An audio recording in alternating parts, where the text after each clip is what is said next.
लियोजिंग की माइंड में चली गई है, यानी कि लियोजिंग को यून के भाई ने एज ए सक्सेसर चुन लिया था। तो अब ये लोग दोबारा से प्लानिंग करना शुरू कर देते हैं। फिंगजुन कह रहा था कि मैं डेविल लॉर्ड को डिस्ट्रैक्ट करूंगा और इधर लियोजिंग और यून मिलकर डेविल आर्मी को डिस्ट्रैक्ट करेंगे और बाकी बचा आउशियान वो मॉर्टल्स को प्रोटेक्ट करेगा। उसके पास एक खास एस्केप टेक्निक थी। वो कहता है मैं उसी का यूज करके मॉर्टल्स को हाइड कर सकता हूँ। वहीं दूसरी तरफ हम देखते हैं कि डेविल क्लैन के लोग भी शुआनमिंग केव में पहुंच चुके हैं। डेविल लॉर्ड अपनी टीम को बता रहा था कि सबसे पहला तो मैं उस फिंगजुन को खाना चाहता हूँ और बाकी लोगों को तुम सब मिलकर कैप्चर करोगे। इधर फिंगजुन अपनी ग्यूकिन प्ले करते हुए कह रहा था कि एक बार गलती से मैंने एक इमॉर्टल हर्ब को खा लिया था। उस हर्ब की पावर ने मेरे फ्लैश को बहुत ही ज्यादा यूनिक और पावरफुल बना दिया। जब इस बात की खबर डेविल क्लैन के प्रिंस को मिली तब उसने मुझे कैप्चर कर लिया। टियान हुई मेरे फ्लैश से एडिक्टेड हो चुका था, इसलिए उसने मुझे जान से नहीं मारा और अब मैं अच्छे से जानता हूँ कि वो मुझे खत्म करने की कोशिश करेगा। और गाइस फिंगजुन का अंदाजा भी बिल्कुल सही निकला, क्योंकि डेविल लॉर्ड टियान हुई उसी की तरफ आगे बढ़ रहा था। लियोजिंग ने फिंगजुन को पहले ही बता दिया था कि डेविल लॉर्ड को उसने बड़ी ही चालाकी से जाल में फंसाना है। तो फिंगजुन डेविल लॉर्ड को अपनी तरफ आता हुआ देखकर तुरंत ही वहाँ से भाग जाता है।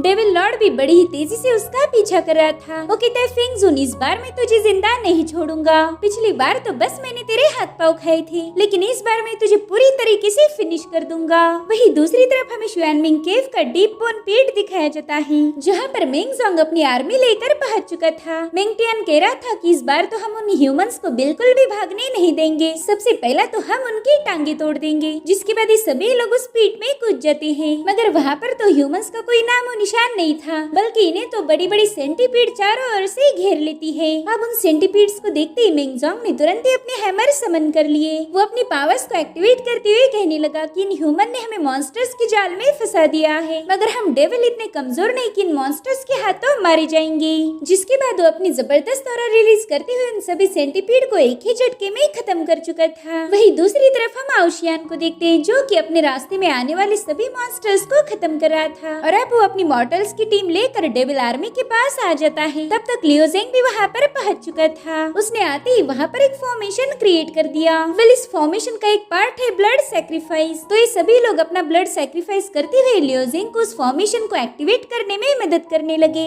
इस ह्यूमन ब्लड के सैक्रिफाइस ने ह्यूमन सोल्स को इग्नाइट किया था, यानी कि लियोजिंग इन सभी की सोल को आसानी से एक्सेस कर सकता था। अब देखते ही देखते वो सारी सोल पावर लियोजिंग की बॉडी में एंटर करती है, जिससे उसकी ताकत हद से ज्यादा बढ़ चुकी थी और फाइनली वो फॉर्मेशन भी फुल्ली एक्टिवेट हो गया। उस फॉर्मेशन ने एक ही झटके में डेविल आर्मी का खात्मा कर दिया था। वेल इस टेक्निक को सोल शेकिंग हार्ट फॉर्मेशन कहा जाता है और इस फॉर्मेशन को पहली बार यून के भाई ने ही यूज किया था। उस फॉर्मेशन के खतरनाक पावर से मेंगटियान और मेंगजोंग भी घुटनों पर आ गए थे। शाओचिन समझ जाता है कि अगर ऐसा ही चलता रहा तो डेविल क्लैन की हार हो जाएगी, इसलिए वो सीधा लियोजिंग पर अटैक करने के लिए आगे बढ़ा। मगर तभी यून ने बीच में आकर शाओचिन को एक केज में ट्रैप कर दिया। इतना ही नहीं, यून ने तो उसे कस के लात मार दी, जिससे शाओचिन बहुत ही दूर जाके पटक गया था। इधर मेंगजोंग कुछ भी करके लियोजिंग की इस फॉर्मेशन को डिस्ट्रॉय करना चाहता था, इसलिए वो तुरंत ही जाकर अपने हैमर से लियोजिंग पर अटैक कर देता है, जिससे लियोजिंग काफी दूर जाके पटक गया था। साथ ही उसने बनाया हुआ हार्ट फॉर्मेशन भी ब्रेक हो जाता है। इतना ही नहीं, उस फॉर्मेशन की ऑरा ने तो मॉर्टल्स को भी घायल कर दिया था। हालांकि ये उन्हीं की सोल पावर है। मेंगटियान की आर्मी पूरी तरह से डिस्ट्रॉय हो चुकी थी, इसलिए वो काफी ज्यादा भड़क जाता है। अब उसने सीधे जाकर मॉर्टल्स को मारना शुरू कर दिया। तो अब मॉर्टल्स को बचाने के लिए लियोजिंग ने आउशियान को इशारा कर दिया। वो कह रहा था जल्दी से अपनी पावर का यूज करो। तो आउशियान तुरंत ही अपनी एस्केप टेक्निक को एक्टिवेट कर देता है।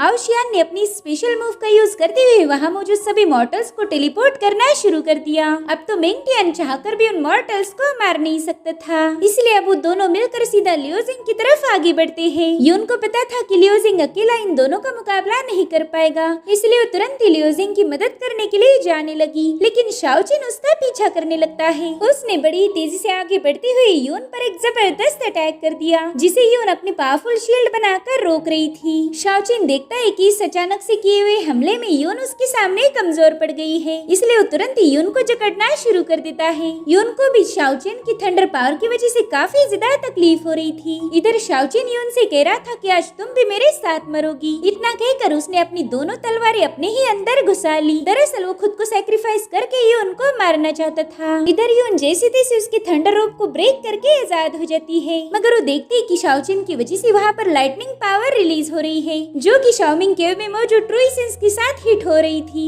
अगर ये दोनों एनर्जी ऐसे ही मर्ज होती गई तो शाओमिंग केव एक्सप्लोड हो जाएगी। इसलिए यून शाओचिन से कहने लगी कि जल्दी से इस अटैक को बंद कर दो, तुम्हारी एक गलती की वजह से पूरी की पूरी डिवाइन रेल्म डिस्ट्रॉय हो सकती है। मगर शाओचिन उसकी एक नहीं सुनता। वो हंसते हुए कहने लगा कि डिवाइन रेल्म से मुझे कोई लेना देना नहीं, तुमने मून फेरी को खत्म कर दिया, इसीलिए अब मेरा भी जी के कोई फायदा नहीं, लेकिन मरने से पहले मैं तुम सबको अपने साथ ले जाऊंगा। तो फाइनली शाओचिन को रोकने के लिए यून ने अपनी अल्टीमेट पावर को एक्टिवेट कर दिया। उसके पीछे एक बहुत ही शानदार फॉर्मेशन क्रिएट हो गया था, जो कि उस पूरी जगह को फ्रीज कर देता है। इनफैक्ट शाओचिन की थंडर पावर भी फ्रीज हो गई थी, तो यून तुरंत ही उसे क्रश करना शुरू कर देती है, जिसके बाद वो शाओचिन के आसपास अपने मल्टीपल फॉर्म क्रिएट करके वहाँ पर एक शील्ड बना लेती है। उसके सभी फॉर्म शील्ड में अंदर जाते हुए कहने लगे कि अब तुम्हारे अंदर ना ही कोई गुस्सा होगा और ना ही कोई फीलिंग होगी, ना तुम्हें खुशी महसूस होगी और ना ही गम, ना ही तुम्हें किसी का डर है और ना ही जीतने की लालच। जिसके बाद यून के सभी फॉर्म्स ने शाओचिन पर हमला कर दिया, मगर वो उसके अटैक पर कुछ भी रिस्पॉन्स नहीं कर रहा था, क्योंकि यून ने तो उसके सभी इमोशंस को खत्म कर दिया है। अब धीरे धीरे करके शाओचिन की पूरी बॉडी डिस्ट्रॉय हो गई। उसकी बॉडी डिस्ट्रॉय होने के बाद वो यून से पूछता है कि आखिर मैं हूँ कौन, लेकिन यून ने इसका कोई जवाब नहीं दिया। तो इस तरह से यून ने मून फेरी के साथ साथ शाओचिन से भी निपट लिया। इधर लियो जिंग मिंगजोंग के साथ फाइट करते हुए एक पत्थर की सोड पर पहुंच जाता है। उसके वहाँ आते ही अज़ूर ड्रैगन जाग जाता है। वो लियो जिंग से कह रहा था, बच्चे ये ब्रोकन सोड कोई मामूली सोड नहीं, बल्कि ये एक सुप्रीम डिवाइन वेपन है, जिसे अपर रेल्म में बनाया गया था, इसलिए जल्दी से इसे रिफाइन कर लो। इसके रिफाइन होते ही मेरी सभी ड्रैगन स्केल्स लाइट अप हो जाएगी। तो लियो जिंग ने तुरंत ही अपनी डिवाइन पावर्स को एक्टिवेट करते हुए उस सोड पर अपने हाथ रख दिए, यानी कि उसने रिफाइनिंग प्रोसेस स्टार्ट कर दी थी।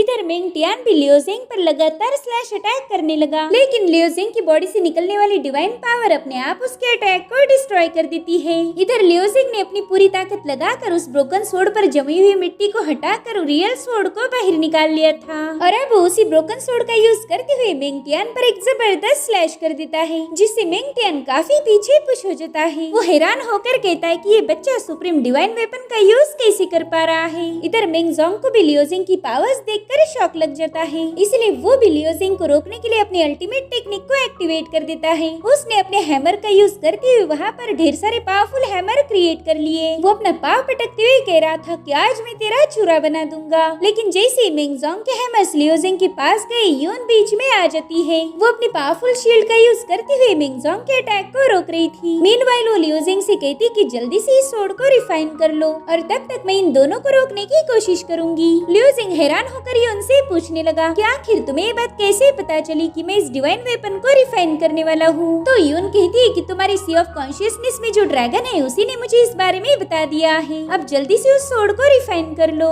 इसलिए लियो जिंग ने सुप्रीम आर्ट ऑफ फोर्जिंग को एक्टिवेट कर दिया। अज़ूर ड्रैगन इस आर्ट को कैसे यूज किया जाए इसके बारे में सारी इंस्ट्रक्शन लियो जिंग को दे रहा था। इधर मिंग जोंग और मिंग टियान मिलकर यून ने बनाई हुई शील्ड को डिस्ट्रॉय कर देती है, मगर उसी वक्त एक खतरनाक डिवाइन पावर ने आकर उन पर हमला कर दिया, जिससे दोनों के दोनों काफी दूर जाकर गिर जाते हैं। और इधर हम लियो जिंग को देखते हैं, जिसके अंदर ड्रैगन की पावर्स आ चुकी थी। उसकी बॉडी पर हम ड्रैगन की स्किल्स साफ साफ देख पाते हैं, जिसके बाद वो प्रिमोर्डियल केओस का यूज करते हुए सोड को पूरी तरह से रिफाइन कर लेता है। और अब लियो जिंग ने ड्रैगन की बॉडी को दोबारा से रिबिल्ड करना शुरू कर दिया, और तभी लियो जिंग का अज़ूर ड्रैगन उसकी माइंड स्पेस से बाहर आकर उस सोड से लिपट जाता है। उसने एक ही सेकंड में उस डिवाइन सोड के अंदर मौजूद ऑरा को अपने अंदर समा लिया था, जिससे वो सोड टुकड़े टुकड़े होकर ब्रेक हो जाती है। अब उसकी सारी पावर अज़ूर ड्रैगन में आ चुकी थी। उसकी बॉडी पर जितने भी स्किल्स थे वो लाइटन अप हो गए, और अब वो अपनी पावर शो करते हुए लियो जिंग के पास आ जाता है। इतने दिनों तक अज़ूर ड्रैगन बस एक सोल था, लेकिन आज उसे उसकी रियल बॉडी मिल चुकी है, जिस वजह से मिंग जोंग और मिंग टियान भी उसे देख पा रहे थे। वो कह रहे थे, बाप रे ये तो रियल ड्रैगन है। इधर अज़ूर ड्रैगन जोर जोर से हंसते हुए कहने लगा कि फाइनली मुझे अपनी बॉडी वापस मिल चुकी है। और तभी लियो जिंग ने उसे इशारा किया कि अज़ूर जाकर इन दोनों को खत्म कर दो। इसलिए अज़ूर ड्रैगन बड़ा ही खुश होकर उनके पीछे लग जाता है। वो कह रहा था कि एक लंबे अरसे के बाद मुझे रियल फ्लेश खाने को मिलेगा। और फिर अज़ूर ड्रैगन ने बड़ी ही चालाकी से इन दोनों को घेर लिया। वो गोल गोल घूमते हुए इन दोनों को बुरी तरह से जकड़ रहा था, जिसके बाद अज़ूर ड्रैगन बड़ी ही आसानी के साथ इन दोनों की बॉडी को चकनाचूर कर देता है। और अज़ूर ड्रैगन की इसी डोमिनेटिंग पावर को शो करते हुए एपिसोड एपिसोड यहीं पर एंड हो जाता है। Thank you so much.